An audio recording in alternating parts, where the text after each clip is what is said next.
आराध्य के चरणों में वंदन। तीर्थंकर के प्रतिनिधि तेरा पंथ के एकादशमा अधिशास्ता आचार्य श्री महाश्रमण जी के चरणों में वंदन। हम अनेक दिनों से महावीर के दर्शन को सुन रहे हैं। महावीर के अनेकांतवाद को, महावीर के नयवाद को, महावीर के निक्षेप को कुछ अंशों में हमने सुना और महावीर के इन वाणी को सुनने से व्यक्ति कसायों से मुक्त बने, यह काम्य होता है। तो हम महावीर की वाणी को और सुनेंगे। उससे पूर्व महावीर के लिए महावीर प्रभु की स्तवना में एक गीत प्रस्तुत कर रहे हैं मुनि अनेकांत कुमार जी।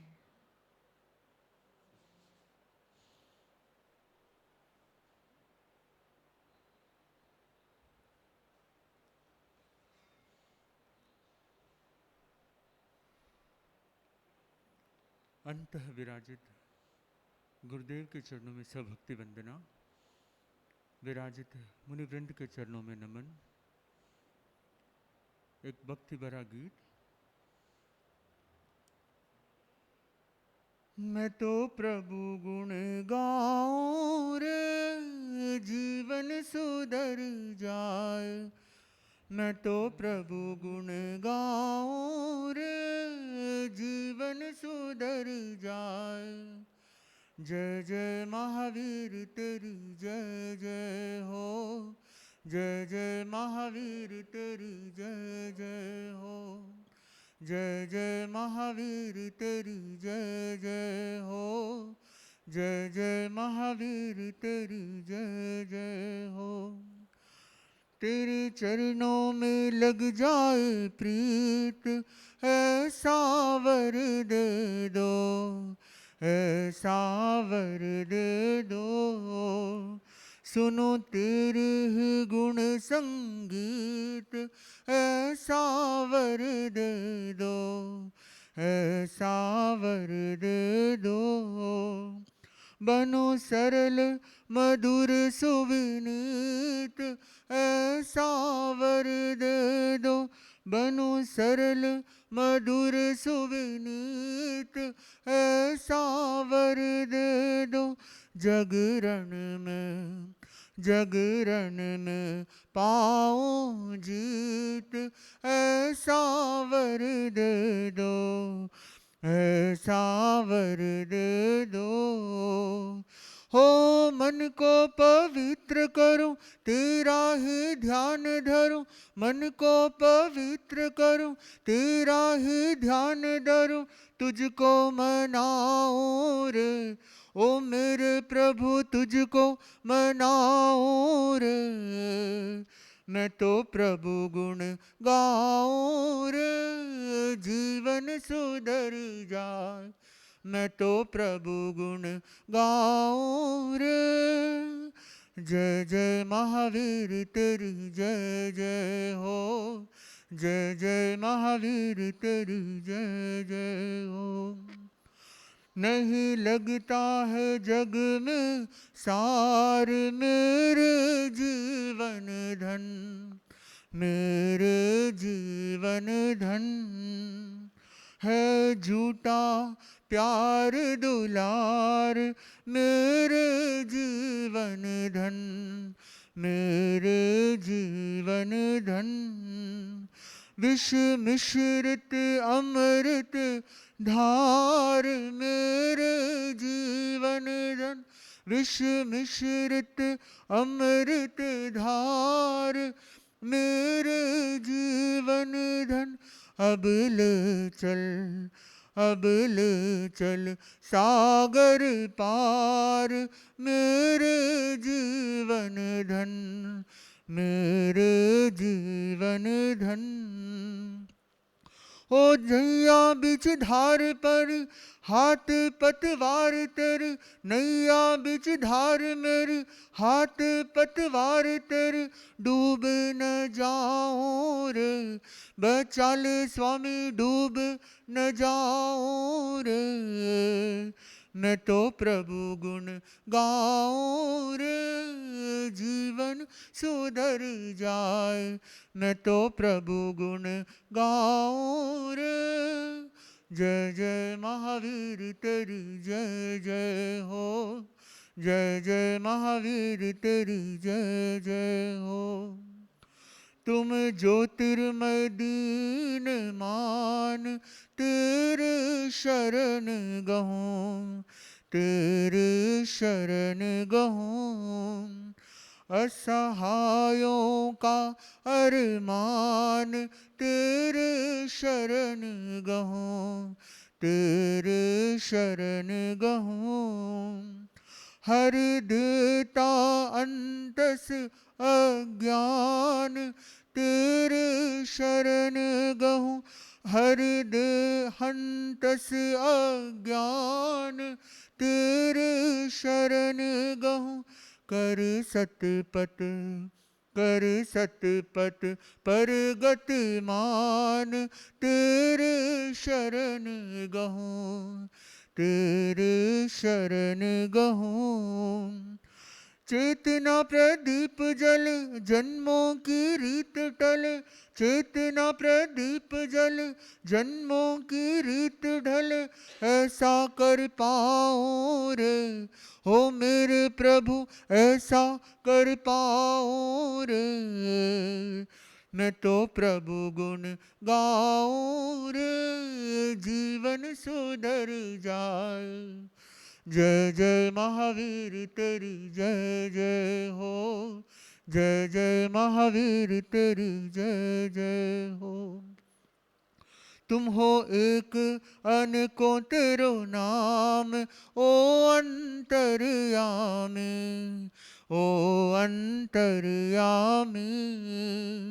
कण कण में बसा है तेरा नाम, ओ अंतर्यामी, ओ अंतर्यामी। समरू में आठों याम मेरे अंतर्यामी। समरू में आठों याम ओ अंतर्यामी। पाऊँ शाश्वत, पाऊँ शाश्वत सुख का धाम, ओ अंतर्यामी, ओ अंतर्यामी। हो तुम हो करुणा के सागर, रीत क्यों मेरी गागर। तुम हो करुणा के सागर, रीत क्यों मेरी गागर। समझ न पाऊं रे ओ स्वामी मेरे, समझ न पाऊं रे। मैं तो प्रभु गुण गाऊं रे, जीवन सुधर जाए। मैं तो प्रभु गुण गाऊं रे, जीवन सुधर जाए। जय जय महावीर तेरी जय जय हो। जय जय महावीर तेरी जय जय हो। जय जय महावीर तेरी जय जय हो। जय जय महावीर तेरी जय जय हो। जय जय महावीर तेरी जय जय हो। बहुत बहुत धन्यवाद।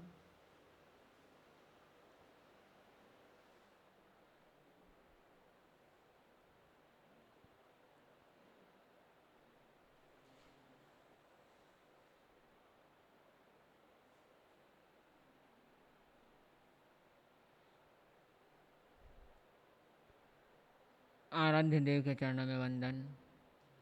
परम पूज्य आचार्य श्री महाश्रमण जी के चरणों में वंदन। श्रोतागण, हम बीते 3 दिनों से नए वाद के ऊपर चर्चा करते आ रहे हैं। नए जो वस्तु के अस्तित्व को जानने का एक मार्ग है, बोध प्राप्ति का, वस्तु बोध प्राप्ति का एक हेतु है न्याय। हमने उसके मूल स्वरूप को जाना, निश्चय न्याय और व्यवहार न्याय को जाना। साथ भेदों को संक्षेप में जाना। अब हम 7 भेदों के कुछ भेदों का थोड़ा उदाहरण के साथ में उल्लेख करते हैं, चर्चा करते हैं, और उसका संबंध हम कसाई के साथ में करते हैं कि क्रोध, मान, माया, लोभ, यह जो 4 कसाई हैं, इन 4 कसायों में क्रोध और मान यह द्वेषात्मक है, माया और लोभ यह रागात्मक है। तो 4 कसाई हैं, क्रोध, मान, माया, लोभ, और इसके 2 भेद कर दिए हैं, राग और द्वेष। ये 2 भेद हमने किए संग्रह नय और निगम नय की दृष्टि से। ये 2 भेद हो गए। इस आधार पर हम देखते हैं क्रोध और मान ये द्वेषात्मक है, माया और लोभ यह रागात्मक है। बड़ा विचित्र प्रश्न है, आगमों में भी आता है कि क्रोध और मान यह द्वेषात्मक होते हैं, माया और लोभ यह रागात्मक होते हैं। हम देखें कि क्रोध और मान ये द्वेषात्मक क्यों है, माया और लोभ यह रागात्मक क्यों है। हम संग्रह नय और निगम नय की दृष्टि से विचार कर रहे हैं। ये 2 क्लासिफिकेशन जो बने, इसके पीछे हेतु क्या। क्रोध और मान ये दोनों ऐसे हैं कि दोनों इंटरकनेक्टेड हैं, एक दूसरे पर आधारित है। जब व्यक्ति अहंकार में फूल जाता है, अहंकार में भर जाता है, तब उसका अगला स्टेज आता है क्रोध। एक व्यक्ति को किसी ने कुछ कह दिया, कोई बात कह दी, तो उसका परिणाम अहंकार को चोट लगा। इसने मुझे कैसे कह दिया, इसने मुझे क्यों कह दिया, तो उस अहंकार की परिणति क्रोध में बदल गई। तो अहंकार और क्रोध ये दोनों द्वेषात्मक हो जाते हैं। हम शरीर शास्त्रीय दृष्टि से देखते हैं कि हमारे कोई भी प्रवृत्ति होती है तो मस्तिष्क हमारा सर्वाधिक प्रभावित होता है। हमारे विभिन्न प्रकार के हार्मोन्स सीक्रेट होते हैं, जो हार्मोन्स हमारे स्वभाव को प्रभावित करते हैं, जो हार्मोन्स हमारे व्यवहार को बदलने में सहयोग करते हैं। आपने देखा होगा एक व्यक्ति नशा करता है, खूब दारू पीता है, सिगरेट पीता है, और वह स्ट्रेस फ्री हो जाता है कुछ समय के लिए, और उसको कुछ ताकत का अनुभव होता है। वह किस कारण होता है? शरीर शास्त्री कहते हैं कि वह जब हमारे मस्तिष्क में डोपामाइन नामक एक स्राव होता है, वह सक्रिय होने पर व्यक्ति शांत हो जाए, व्यक्ति शक्तिशाली हो जाता है, उसके अंदर एक प्रकार की ऊर्जा क्रिएट हो जाती है। तो कब होती है वह? जब व्यक्ति नशा करता है। तो कहा कि ठीक है। अब एक व्यक्ति की प्रशंसा की जा रही है। आप देखें, हम बचपन से सुनते आए हैं, अपने पूर्वजों से, बड़ों से सुनते आए हैं कि दारू का नशा जितना खतरनाक नहीं होता, उससे भी बड़ा खतरनाक होता है नाम का नशा। कि जब आदमी नाम के नशे में हो जाता है तो वह और खतरनाक हो जाता है। तो वह नाम का नशा कैसे हो सकता है? नाम अहंकार की पूर्ति करता है कि एक व्यक्ति की हमने बहुत प्रशंसा की, सब कुछ की, तो व्यक्ति की जब प्रशंसा हुई, सब कुछ हुआ, तो व्यक्ति अहंकार में फूला गया। और व्यक्ति जब अहंकार में फूलता जाता है तो व्यक्ति को नुकसान करता है। जिस वक्त व्यक्ति को हम अवार्ड देते हैं कि तुम फर्स्ट आए, हम तुमको अवार्ड दे रहे हैं, हम एक व्यक्ति को कोई चीज़ ला कर के देते हैं, पुरस्कृत करते हैं या नाम देते हैं, यश देते हैं, उस वक्त अनेक लोगों के, सभी लोगों के नहीं, अनेक लोगों के डोपामाइन सक्रिय होता है, जो किसका कारक है? नशे का। नशा करने से डोपामाइन सक्रिय होता है और व्यक्ति में स्फूर्ति आती है। प्रशंसा की तो उसके अंदर डोपामाइन सक्रिय हुआ और खुशी में फूल गया। तो यह जो सक्रियता आती है, जैसे जैसे डोपामाइन की मात्रा बढ़ती है वैसे वैसे व्यक्ति क्रोध में चला जाता है, क्योंकि क्रोध भी डोपामाइन के कारण पैदा होता है। डोपामाइन क्रोध को पैदा कर देता है और क्रोध से डोपामाइन वापस पैदा होता है। आप देखेंगे कि आपके घर में बच्चे हैं, किसी के घर में बच्चे होते हैं, सब कुछ होते हैं। आप ये देखिए कि जब आप बच्चे की बचपन में हर इच्छा की पूर्ति करते हैं तो वो बच्चा धीमे धीमे क्रोधी हो जाता है। कैसे हुआ? आपने उसके अहंकार का पोषण किया। जैसे जैसे आपने अहंकार का पोषण किया वैसे वैसे उसमें क्रोध की वृद्धि हो गई।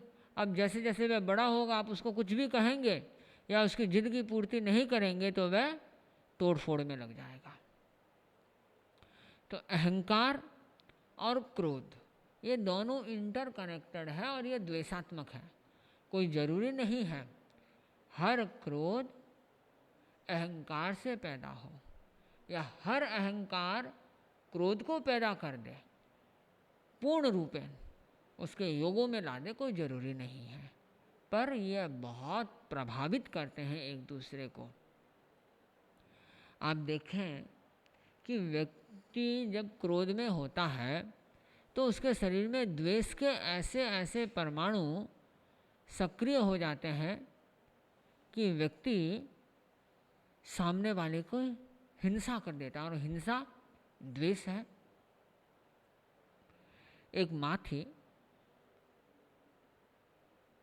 बाहर कोई काम से गई हुई थी, घर आई, बड़ी गुस्से में आई, भयंकर क्रोध, और उस क्रोध के अंदर रसोई बनाने गई, काम कर रही थी, कोई इधर उधर का काम कर रही, इतने में उसका क्रोध भी बलता जा रहा था और बच्चा रोना चालू कर दिया। और बच्चा ने जैसे रोना चालू किया, अब पहले बाहर का टेंशन था, वो क्रोध, खाना बनाना था, काम तो सबको करना पड़ता है, स्त्री हो चाहे पुरुष हो, तो खाना बनाना था, तो उसमें भी क्रोध चल रहा था। और अब बच्चा रोया कि क्रोध की पराकाष्ठता आ गई, आप ये समझिए। और इतनी पराकाष्ठता कि उसने गुस्से के अंदर बच्चे को हाथ में लिया और स्तनपान करवा दिया। आधी घंटा हुआ, स्तनपान करा के उसको सुला दिया। आई तो देखा बच्चे का पूरा शरीर नीला हो गया, बच्चा मर चुका, ठंडा पड़ गया शरीर। देखा यार ये क्या हो गया, डॉक्टर के पास भागी कि डॉक्टर साहब देखिए क्या हुआ इस बच्चे का। तो डॉक्टर ने चेकअप किया, देखा बच्चा डेड। तो कहा कि ये बच्चा मर गया। और कैसे मरा? बोला इसको कोई जहरीला जीव ने काटा होगा। तो उसने कहा कि वहाँ कोई जहरीला जीव नहीं था। तो उसके पूरे शरीर को टेस्टिंग किया और किया, बोला कोई जहरीला जीव नहीं काटा। कोई उसको पूछा तुमने इसको क्या खिलाया? बोला कि कुछ नहीं खिलाया, केवल स्तन का पान करवाया था आधी घंटा पहले, कुछ देर पहले, यहाँ आने से पहले स्तन का पान करवाया। तो तुम एक बात बताओ, जब स्तन का पान करवा रही थी वो गुस्से में थी कि शांति में थी? थी तो गुस्से में। तो गुस्से में थी, उसका परिणाम हुआ कि तुम्हारे शरीर में जहर पैदा हुआ और उस जहर ने स्तन के माध्यम से दूध में आकर के बच्चे के शरीर में चला गया और बच्चा मर गया। अब देखिए जहर किसका द्योतक है? द्वेष का। और जैसे जैसे व्यक्ति क्रोध करता जाता है, द्वेष बढ़ता जाता है। सब एक दूसरे से क्रोध से अहंकार, अहंकार से क्रोध, ये दोनों बढ़ते जाते हैं और एक द्वेषात्मक स्थिति का पैदा करते हैं। तो हम देखते हैं कि बच्चों की जिद जब हम पूरी करते हैं तो वे निरंतर उनके अहंकार को चोट पड़ता है, या फिर बार बार उनको टर्चरिंग करते हैं तो फिर उनको क्रोध आता है, उनके अहंकार को चोट पहुंचता है।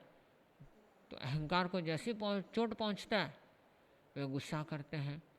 तो उस अहंकार को शांत करना आवश्यक होता है। दूसरा भेद माया और लोभ, ये रागात्मक है। पूछा कैसे? कि व्यक्ति लोभ के कारण माया करता है। अब व्यक्ति को कोई चीज़ की प्राप्ति चाहिए, कुछ चीज़ चाहिए, तो वह क्या करता है? मायाचार करता है, माया का आचरण करता है, और उस माया के आचरण के द्वारा वह अपने लोभ की पूर्ति करता है। और लोभ क्या है? धन। धन की प्राप्ति कितनी सुख देता है हमको, कितना आनंद देता, आह्लाद देता है। क्रोध से तो संताप पैदा होता है, आंखें लाल हो जाती है, शरीर टाइट हो जाता है, हाथ पांव कड़े हो जाते हैं, श्वास हांफने लग जाता है, आदमी को चक्कर आने लग जाता है। ये सारी की सारी चीज़ें लोभ से हो जाती है। और कई बार तो आंखों के सामने अंधेरा भी छा जाता है, ये तो क्रोध के कारण हो जाता है। पर लोभ, जब आपको कोई चीज़ की प्राप्ति होती है, धन मिलता है, बच्चों को मोबाइल मिलता है, वीडियो गेम मिलता है, कितनी खुशी होती है। अरे मेरे को तो आज मोबाइल मिल गया, मेरे को वीडियो गेम मिल गया। ये क्या है? ये लोभ है।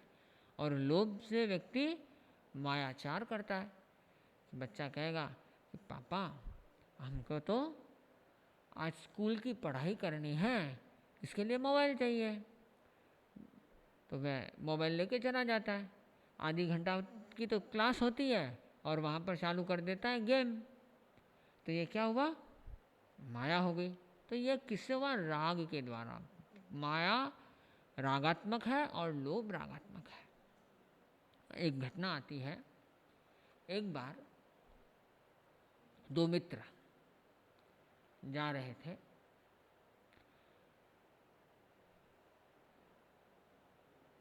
रास्ते के अंदर दोनों अलग अलग हो गए, आगे बढ़े। एक मित्र आगे बढ़ा, जंगल को पार करना था, तो रास्ते में एक और मित्र मिल गया। तो एक का नाम था भला और एक का नाम था बुरा। तो भला बुरा दोनों साथ साथ बढ़े। सोचा कि दोनों अच्छी कमाई करके आए थे, दोनों के पास रुपए पैसे थे, दोनों ने एक दूसरे से वार्ता की। तो एक दूसरे को मालूम पड़ा कि किसके पास में कितने रुपए, किसके पास में कितने रुपए। भले के पास में 2000 के उस वक्त के सोनैया थे, 2000 सोने के सिक्के, और बुरे के पास में 1000 सोनैया के सिक्के थे सोने के। तो बुरा ने सोचा, अरे ये भला यदि मारा जाए तो 2000 के सिक्के मेरे को मिल जाएंगे। तो बुरा और भला दोनों जा रहे थे, रास्ते में भले को प्यास लगी। तो बुरा ने कहा कि आप पानी पी लीजिए। तो जब मैं पानी पीने लगा तो बुरा ने क्या किया? उसको बताया कि मैं तुम्हारी सुरक्षा में खड़ा हूँ, क्योंकि पानी गड्ढा था, नीचे झुकना पड़ता था, बाल्टी पड़ी थी पर मुंडेर नहीं थी। तो नीचे बैठ करके कर रहा था और बुरा उसको पकड़े रखा था कि कहीं वो गिर ना जाए। इतने में बुरे ने उसको धक्का दे दिया। क्या किया उसने? मायाचार किया। बताया तो ये कि मैं तुम्हारी रक्षा कर रहा हूँ, और क्या किया उसने? माया का आचरण किया, उसको धक्का दे करके गड्ढे में घाल दिया, कुएं में गिर गया। और वो वहाँ से रेचकी लेकर के, सोने की मुद्राएं लेकर के भाग गया। संयोग भले को कुछ रहस्य मिले, रहस्य मिलने पर उसका जीवन आगे सुधर गया। बुरे को जब मालूम पड़ा कि भले को कुछ ऐसा रहस्य मिला जिस रहस्य के कारण भला अमीर हो गया, भले की राजकुमारी के साथ शादी हो गई, भले को नगर राजा का विशिष्ट सलाहकार बना दिया गया, तो मैं भी तो जाऊं, मैं भी तो कुछ ऐसा करूं। तो उसने वहाँ भी मायाचार किया, उसके चीज़ को जाना और वह उस कुएं में पहुंच गया और उसने भी वही नाटक किया और उसका अंत हुआ कि बेचारा जो भला था, बुरा था, वो मारा गया। तो ये कथानक है जिसे हम आगे फिर सुनेंगे। तो क्रोध और माया और लोभ ये रागात्मक है, क्योंकि माया हम किस लिए करता है? एक व्यक्ति को लोभ की पूर्ति होती है, अपनी इच्छा की पूर्ति करने के लिए। और इच्छा पूर्ति करना कितना बड़ा सुख होता है जब व्यक्ति को कुछ मिलता है, धन मिलता है, दौलत मिलती है, नाम यश मिलता है, उसमें तो अहंकार की पूर्ति होती है। फर्स्ट आया, अहंकार बढ़ गया। आप देखेंगे ऐसे अनेक शिक्षकगण, ऐसे छात्रगण, उनको क्या चाहिए? सम्मान चाहिए। मतलब हमको तो बस सम्मान दे दो। वह अहंकार के वश हो गए। और अनेक ऐसे कहते हैं हमको धन दे दो, हमको सम्मान से कुछ नहीं है, वह लोभ के वश हो गए। तो संग्रह न्याय और निगम न्याय की दृष्टि से हमने क्रोध और अहंकार को द्वेष में रखा, मान, माया और लोभ को राग में रखा गया। व्यक्ति, अब हम देखें कि व्यवहार न्याय की दृष्टि से जब हम चिंतन करते हैं तो क्रोध, अहंकार और माया ये द्वेष के कारक होते हैं और लोभ राग का कारक। मतलब कि ऐसा क्यों कि हमने वहाँ संग्रह किया, पर अब हम व्यवहार की दृष्टि से देखें तो क्रोध करने वाले को कोई आदमी पसंद करेगा? कोहो पीम पणा सही, क्रोध प्रीति का नाश कर देता है। व्यक्ति में जो दोस्ती होती है, भ्रातृत्व होता है, भाईचारा होता है, क्षण भर का क्रोध आदमी करे तो उसका जो भी प्रीति भाव है वह विनष्ट को प्राप्त हो जाएगा, वह नष्ट हो जाएगा, क्योंकि आपसी मैत्री रहेगी नहीं। छोटी छोटी बात और गुस्सा करे तो कोई उसको कौन पसंद करेगा? तो सब चाहेंगे कि अरे गुस्सेल है, लड़ाकू है, इससे के पास तो नहीं रहना चाहिए, हमको तो यहाँ से भाग जाना चाहिए। आप देखिए चंड कौशिक सर्प, जिसका पूर्व जन्म क्रोध के कारण वह सर्प योनि में चला गया। चंड कौशिक सर्प था। उस सर्प ने अपने पूर्व जन्म में बहुत उच्च स्तर का आचार्य था। आचार्य मतलब स्कूल प्रिंसिपल, स्कूल का प्रिंसिपल था, आचार्य था। उसकी छात्रों पे बहुत अच्छी पकड़ थी, पढ़ाता बहुत अच्छा था, पर गुस्सा बहुत करता था। इतना गुस्सा करता था कि यदि कोई बच्चा कुछ गलती करता तो दे चपेटा मारता, कोई दया मया नहीं। कभी चपेटा मार देता, कभी डंडे की मार देता, कभी रस्सी से बांध देता, कभी उन्हें उठा करके नीचे पटक देता। मतलब इतनी क्रूरता कि आप सोच नहीं सकते। इस प्रकार का वो घटिया स्तर का प्रिंसिपल था। अब घटिया स्तर का प्रिंसिपल कहेंगे कि जिसके पास में व्यवहार करने नहीं आए, इतना क्रोध करता हो, तो व्यवहार की दृष्टि से क्या हुआ? क्रोधी आदमी, व्यवहार न्याय की दृष्टि से क्रोधी आदमी कहीं पर भी नहीं काम आता। और उसके द्वेष का परिणाम कि एक बार उसके पाँव से एक मेंढक मर गया। तो उसके जो शिष्य था उसने कहा, जो स्टूडेंट था उसने कहा कि गुरुजी आपके पाँव से मेंढक मर गया, इसका आपने प्रायश्चित लिया कि नहीं लिया?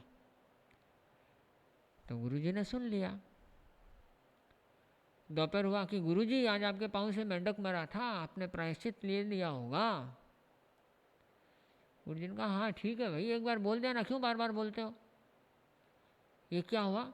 यहाँ पर अहंकार ने क्रोध को चोट मारा, तो उसमें थोड़ा गुस्सा आया।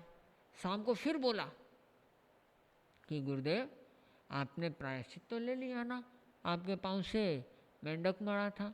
अब बेचारा 8-9 साल का बच्चा समझता नहीं था, तो उसको गुस्सा इतना भयंकर बढ़ा कि उसने हाथ में एक परसू ले ली, एक्स, परसू मतलब कुल्हाड़ी ली और उसके पीछे भागा मारने के लिए। उसने देखा अरे बाप रे बाप, गुरुजी तो मेरे को मार डालेंगे। छोटा बच्चा था, भागा तेजी से। तो गुरुजी पीछे, चेला आगे, और भागते भागते, अब बच्चा था कहीं उछल जाए फांद जाए, वो तो ऐसे उछल फांद करके जा रहा था। और गुरुजी तो इतना कहाँ उछल फांद सके, कहाँ 70 साल के गुरुजी होंगे उस वक्त, कोई एक अच्छी बड़ी उम्र थी उनकी, जो भी एज रही होगी। पर अब एक 40-50 साल का आदमी ज़्यादा भागे तो भी कैसे भागे, और आंखें भी कमज़ोर तो हो ही जाती है। तो रास्ते में ठोकर लगी, गड्ढे में नीचे गिरे और वह परसों सीधा माथे पे आके उनके लगा और वह मर के सर्प की योनि में पैदा हो गए। आप लोग सुनते होंगे, अनेक बार बच्चों को कहते हो बच्चे गुस्से मत करो, बच्चों गुस्सा नहीं करना चाहिए। क्यों नहीं करना चाहिए? मतलब मर के सांप बन जाओगे। अब कोई कितने सर्प बने पता नहीं, पर यह तो सर्प बन गया। और क्रोध विष पैदा करता है। आप देखिए कि क्रोध का विष उस महिला के शरीर में चढ़ा, उस विष ने उसके बच्चे को मार दिया। वैसे ही क्रोध का विष जब स्वयं पर चढ़ता है तो वह विष अगले जन्म में विषधर भी बना देता है। इतना भीषण होता है क्रोध। तो ये द्वेष का परिणाम है। अहंकार भी द्वेष है। व्यवहार में माया को भी द्वेष कहा गया। बोले माया द्वेष कैसे हो सकती है? तो आचार्य ने कहा कि देखो, जो व्यक्ति माया छलना करता है ना, उससे लोगों में अविश्वास पैदा होता है और गांव में निंदा होती है। बताओ, जिससे गांव में निंदा हो, अविश्वास हो, उस व्यक्ति को कोई प्रिय बनेगा? उसका कोई नहीं बनेगा। तो इसका मतलब जो व्यक्ति अप्रिय हो जाए, निंदा का पात्र बन जाए, तो आदमी खुद भी चाहेगा क्या मैं ये करूं? तो कोई नहीं चाहेगा। तो वह द्वेषात्मक हो गया, उससे द्वेष पैदा होता है। प्राचीन काल में एक घटना है कि एक औरत थी, बहुत ही सुंदर खूबसूरत औरत थी। अब उसका विवाह हुआ। विवाह होने के बाद में वह अपने पति के साथ में बड़ी शालीनता के साथ रहती थी और पति को दिखाती थी कि वह महासती है, कि महासतियों जैसी ही वह सती है।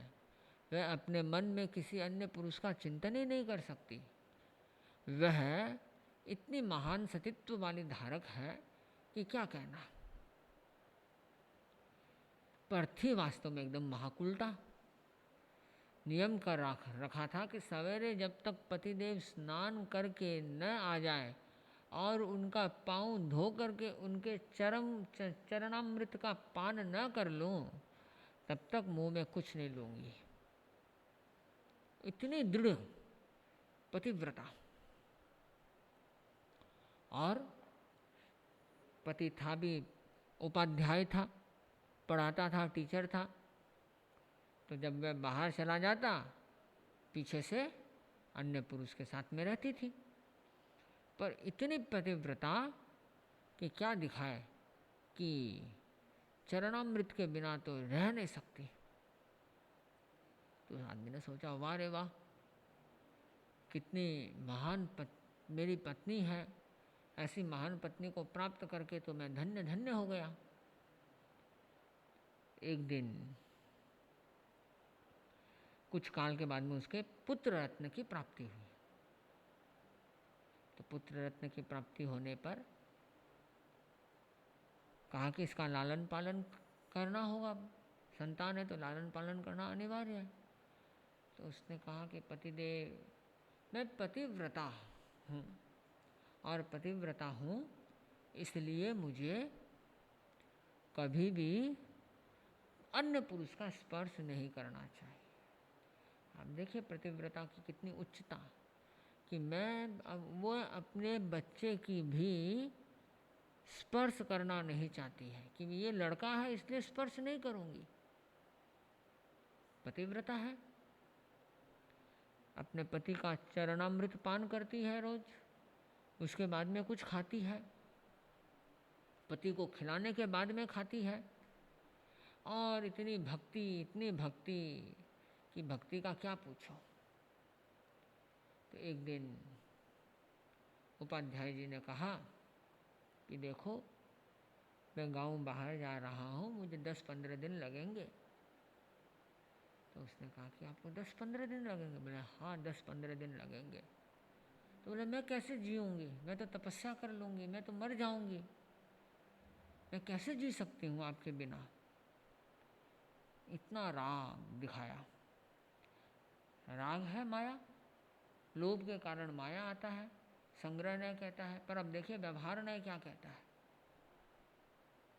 कि उस राग के अंदर इतनी भावनाएं में व्यक्त कर रही है, इतनी माया कर रही है उसके साथ में, मैं तो आपके बिना कैसे जी सकती हूँ। उसने कहा कि कोई बात नहीं। तो उसने कहा कि आप एक काम कीजिए, आपके जो चप्पल है, पादत्राण है, वह रख दीजिए, मैं उसका रोज पूजा करने के बाद ही कुछ लिया करूँगी। तो देखा वाह रे वाह, धन्य हूँ मैं, धन्य। तो उसने उधर वो क्रम चालू किया और इधर वो रवाना हुआ। 50-100 किलोमीटर गया होगा 1-2 दिनों के अंदर।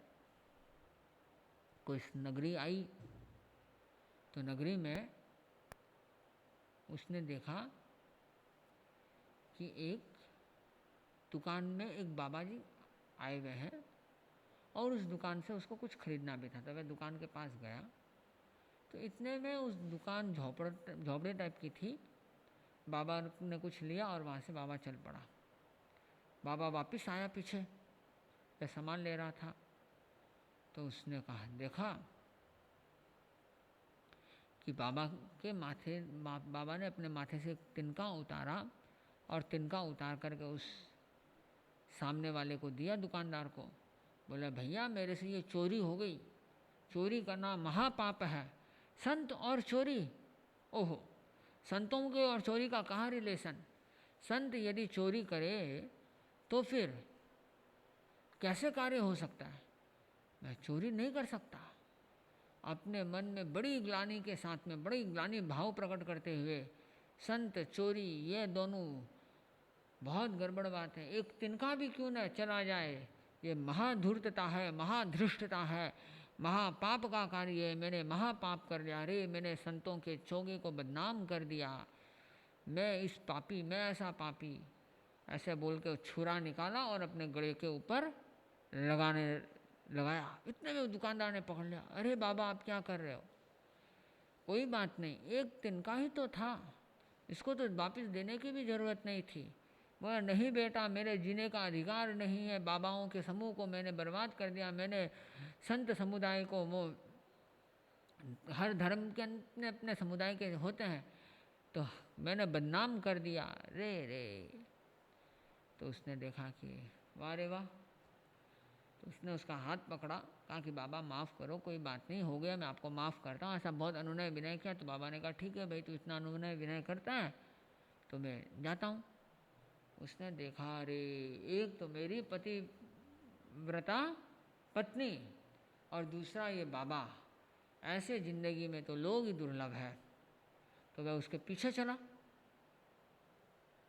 जब वह पीछे चला, वह एक उद्यान में जाके रुका।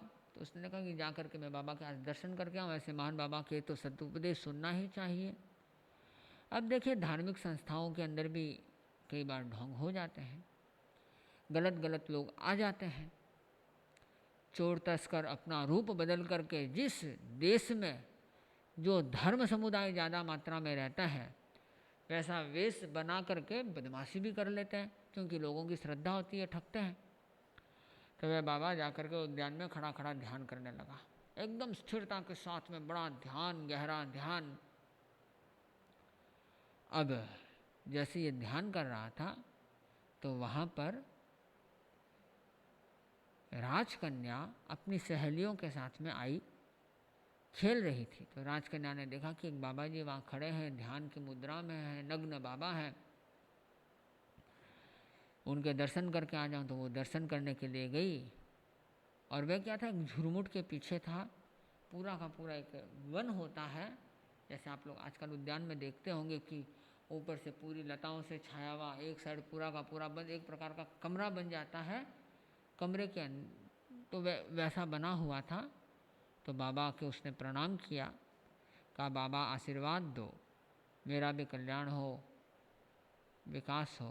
तो बाबा ने आंखें खोली, कहा कल्याण हो गया तुम्हारा वत्सा, क्या करके थोड़ा बोला और एक कोई पदार्थ उसके साथ में झोला पड़ा था, निकाल के उसको सूंघा दिया।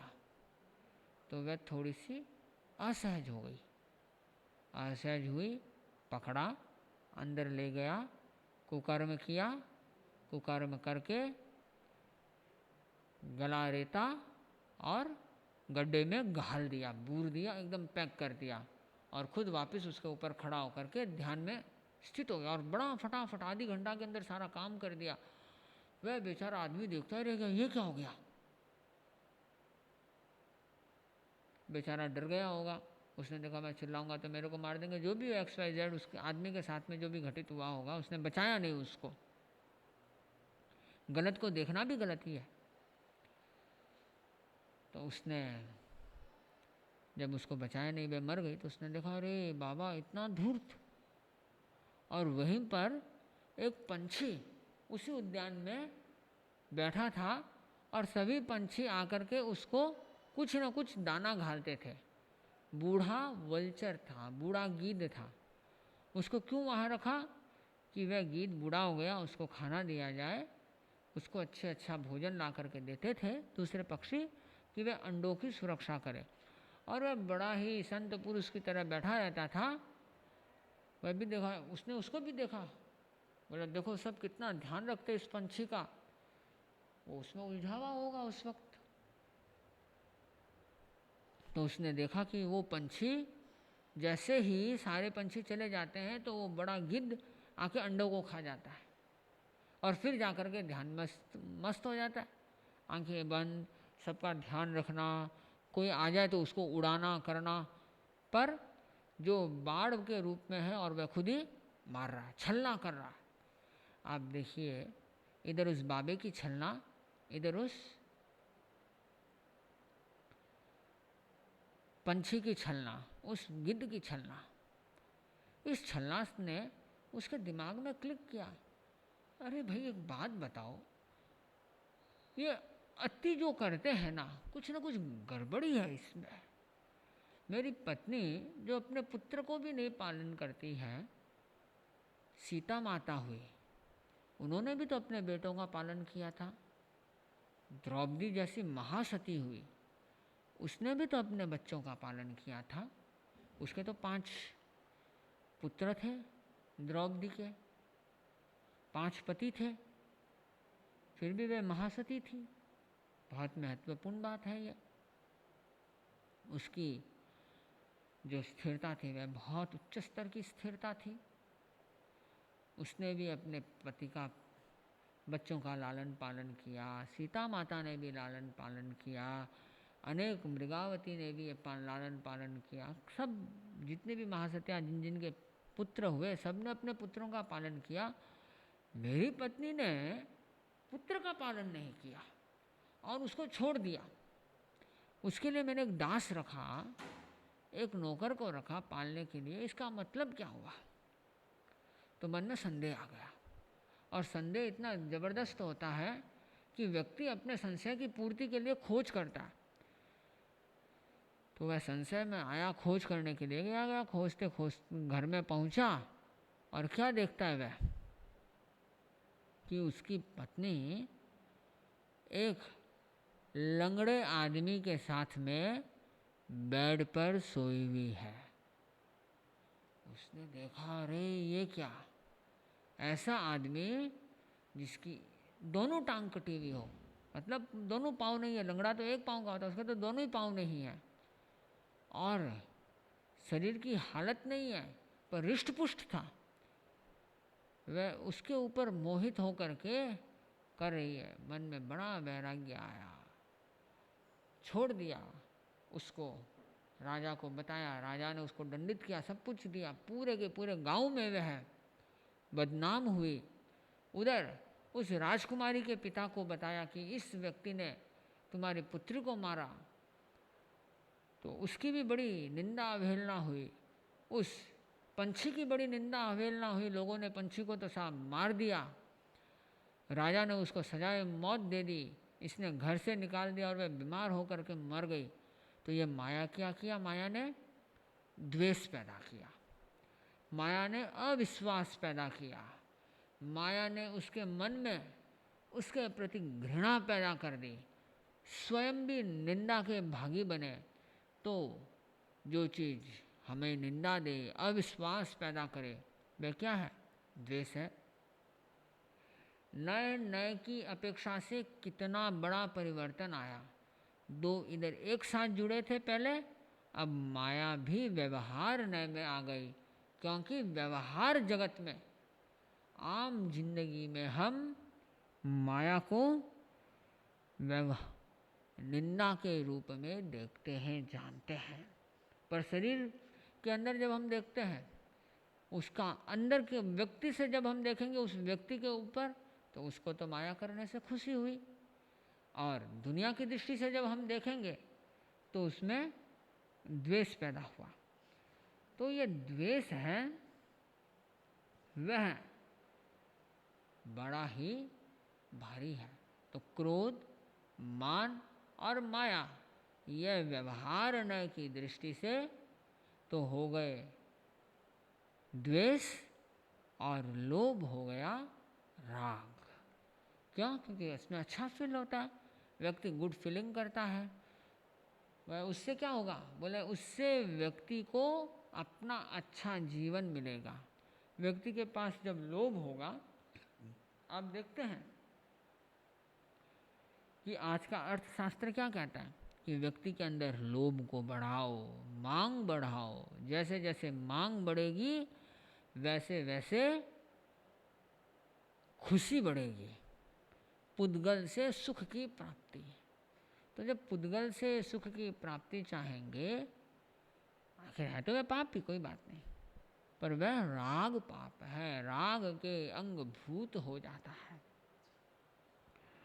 अब हमने संग्रह नय, निगम नय की दृष्टि से क्रोध को देखा, तो क्रोध, मान ये द्वेष है, माया और लोभ यह राग है। और व्यवहार नय की दृष्टि से जब हम देखते हैं तो क्रोध और मान, क्रोध, मान, माया ये तो हो गए द्वेष, और लोभ हो गया राग। अब हम ऋजुसूत्र नय की दृष्टि से देखते हैं कि ऋजुसूत्र नय क्या कहता है। ऋजुसूत्र नय कहता है कि देखो, जो क्रोध है वह है द्वेष, मान और माया है, यह है न द्वेष है न ही राग, ये न तो द्वेष है न राग है। और जो लोभ है यह प्रेय है, ये राग है। बोले ऐसा कैसे? क्रोध द्वेषात्मक हो गया, मान और माया द्वेषात्मक नहीं है, और लोभ रागात्मक है, ऐसे कैसे?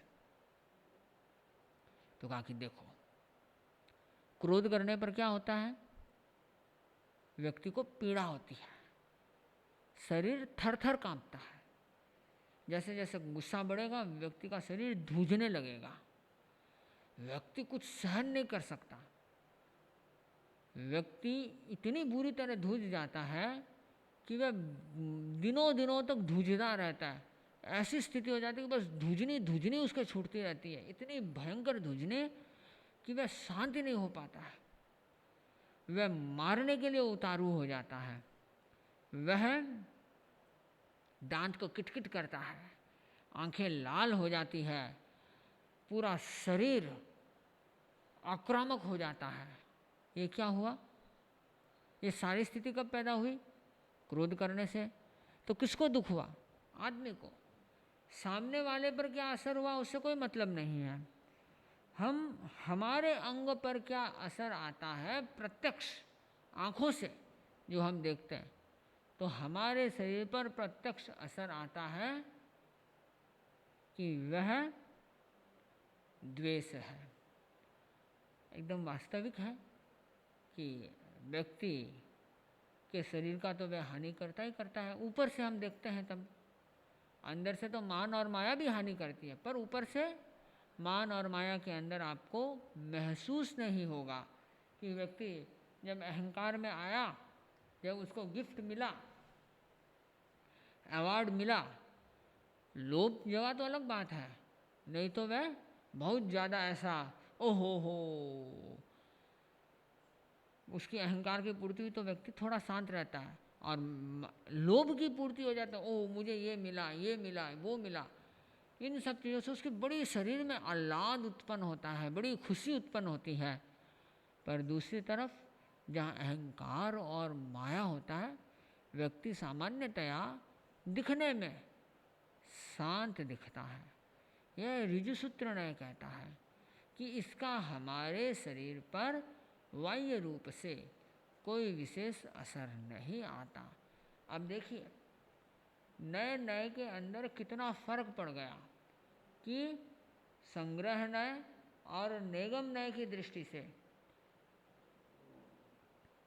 क्रोध और मान द्वेष हो गए, माया और लोभ राग हो गए। व्यवहार नय की दृष्टि से क्रोध मान माया ये तो द्वेष हो गए और लोभ राग हो गया, क्योंकि व्यवहार के अंदर माया करने वाले को कोई चाहता नहीं है। और हमारे अंगों पर जो असर आ रहा है सीधा प्रत्यक्ष, धीमे धीमे हम अपना रस का संक्षेपीकरण कर रहे हैं, रस को कम करते जा रहे, एरिया हम सीमित करते जा रहे हैं। तो देखा कि क्रोध का हमारे शरीर में प्रत्यक्ष बड़ा कटु प्रभाव होता है, लोभ का अच्छा प्रभाव होता है, खुशी मिलती है। और माया और लोभ, माया और मान, इसका प्रत्यक्ष सीधा सीधा हमारे बाह्य अंगों पर कोई असर नहीं आता। अब हम शब्द नय की दृष्टि से देखें। शब्द नय कहता है कि क्रोध, मान, माया और लोभ ये चारों द्वेषात्मक है। बोला क्यों भाई? इनका हम शरीर के रूप में देखें तो क्रोध से भी शरीर को हानि होती है, मान से भी शरीर को हानि होती है, माया से शरीर को हानि होती है, और लोभ से भी शरीर को हानि होती है। इनसे इंटरनल ऑर्गन्स हमारे असर करते हैं। तो क्रोध भी द्वेष को पैदा करता है। कोहो पीम पणा से ही क्रोध प्रीति का नाश करता है। मानो विनय नाशनो, जो अहंकार है वह हमारे विनय भाव का नाश करता है। माया मित्तानि नाशी, माया जो है हमारे मित्रों से हमको दूर कर देता है। लोहो सब विनाश हो, और लोभ सबका विनाश कर देता है। क्योंकि जब लोभ होता है व्यक्ति माया करता है तो फिर वह और पीछे उठता है, अहंकार उसके धीमे कभी कभी बढ़ता है, क्रोध बढ़ता है। तो क्रोध, मान, माया, लोभ ये चारों शब्द नय की दृष्टि से द्वेष है। और दूसरी कहा कि देखो लोभ है वो थोड़ा सा राग है, क्योंकि उससे थोड़ा आह्लाद मिलता है, बाकी से आह्लाद बिल्कुल नहीं मिलता, इससे थोड़ा आह्लाद मिलता है, इसके कारण लोभ प्रिय है। और कहा गया कि विकास के लिए, अहंकार विकास के लिए लोभ का होना बहुत जरूरी है, कि आदमी को विकास करना है और अंदर लोभ है ही नहीं। व्यक्ति ये सोचता है कि राजाओं के लिए कथन आता है कि राजा यदि ये सोच ले, संतुष्ट हो जाए मेरी जमीन इतनी बहुत है, तो राजा का विकास रुक गया। व्यापारी ये सोच ले इतना पैसा मेरा बहुत है, तो व्यापारी का विकास रुक गया। प्रोफेशनल आदमी ये सोच ले कि इतनी स्किल मेरी बहुत है, इतना पैसा मेरा बहुत है, तो उसका विकास रुक गया। तो यह जो विकास रुक गया तो इसको थोड़ा रागात्मक लिया गया, पर यह द्वेष भी है। उसी न्याय की दृष्टि से यह द्वेष बन जाते हैं लोभ, क्योंकि यह जो लोभ है यह व्यक्ति के शरीर को विनष्ट करता है, क्रोध भी बढ़ा देता है, अहंकार भी बढ़ा दे सकता है, माया छलना भी बढ़ा देता है। और लोभ करने वाला व्यक्ति का शारीरिक दृष्टि से हम देखें तो जो लोभ करता है ना, उसका हार्ट अटैक बहुत जल्दी आता है, उस व्यक्ति के कोलेस्ट्रॉल बढ़ता है, उस व्यक्ति के शुगर की बीमारी हो जाती है। यह लोभ के वजह से, क्रोध मान माया से तो होती है, लोभ से भी ये सारी की सारी चीज़ें होने लगती हैं। तो इसके लिए कहा शब्द नय के अनुसार क्रोध मान माया लोभ को द्वेषात्मक भी माना गया, और क्रोध मान माया इसमें तो राग बिल्कुल नहीं है, इसमें कथनचित भी इतना भी अल्प भी राग नहीं है, पूर्ण रूप से यह द्वेषात्मक बन जाती है। तो इस प्रकार हम इनको देखें, विभिन्न परिस्थितियों में विभिन्न रूपों में क्रोध मान माया लोभ ये सारे के सारे राग और द्वेष के रूप में परिणत, अलग अलग नय में परिणत हो जाते हैं। अब अनेक आचार्यों का ऐसा भी मंतव्य मिलता है कि संग्रह नय की दृष्टि से, यदि हम संग्रह नय, अब हम शुद्ध संग्रह नय की ओर जाएं, तो जो हमारा चार कसाई है, चारू कसाई द्वेषात्मक है द्रव्य की दृष्टि से, कि सब द्रव्यों के प्रति क्यों हमारे लिए वे द्वेषात्मक है।